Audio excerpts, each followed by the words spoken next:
ಮೇಕೆದಾಟು, ಮಹದಾಯಿ, ಕಳಸಾ-ಬಂಡೂರಿ ಸೇರಿದಂತೆ ಸಮಗ್ರ ನೀರಾವರಿ ಯೋಜನೆಗಳ ಅನುಷ್ಠಾನಕ್ಕೆ ಆಗ್ರಹಿಸಿ ಜೂನ್ 12ರಂದು ಕರ್ನಾಟಕ ಬಂದ್ ಆಚರಿಸಲಾಗುವುದು ಅಂತ ಕನ್ನಡಪರ ಹೋರಾಟಗಾರ ವಾಟಾಳ್ ನಾಗರಾಜ್ ಹೇಳಿದ್ದಾರೆ.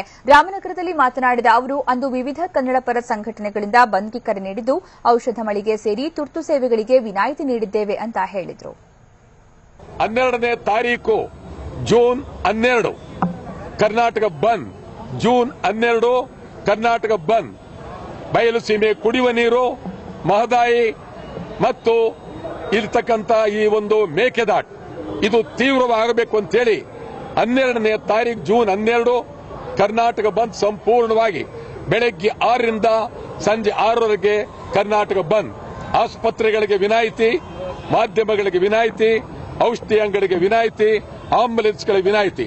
ಈ ರೀತಿ ತೀವ್ರವಾದಂತಹ ಹೋರಾಟ 12ನೇ ತಾರೀಕು ನಡೆಸಬೇಕು ಅಂತ ತೀರ್ಮಾನ ಮಾಡಿದೆ. ಈಗ ಸಂಪೂರ್ಣವಾಗಿ ಕನ್ನಡ ಒಕ್ಕೂಟದ ಅಧ್ಯಕ್ಷ ಅಂತ, ಕನ್ನಡ ಒಕ್ಕೂಟದ ಮುಖಂಡರುಗಳಂತ ಸಾರಾ ಗೋವಿಂದರವರು, ಶಿವರಾಮೇಗೌಡರು, ಪ್ರವೀಣ್ ಕುಮಾರ್ ಶೆಟ್ಟಿ, ಕೆಆರ್ ಕುಮಾರ್, ಗಿರೀಶ್ ಗೌಡ, ಮಂಜುನಾಥ್ ಯಾದವ್ ಸೇರಿ ಸುಮಾರು 2,000 ಕನ್ನಡ ಪರ ಸಂಘಟನೆಗಳು ಇಡೀ ರಾಜ್ಯಾದ್ಯಂತ ಈಗ ಸಂಪೂರ್ಣ ಬೆಂಬಲಕ್ಕೆ ನಿಂತಿದ್ದಾರೆ.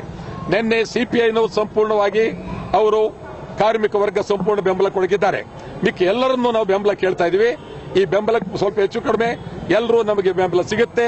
12ನೇ ತಾರೀಕು ಸಮಗ್ರವಾಗಿ ಇಡೀ ರಾಜ್ಯದಲ್ಲಿ ಹೋರಾಟ ಆಗುತ್ತೆ.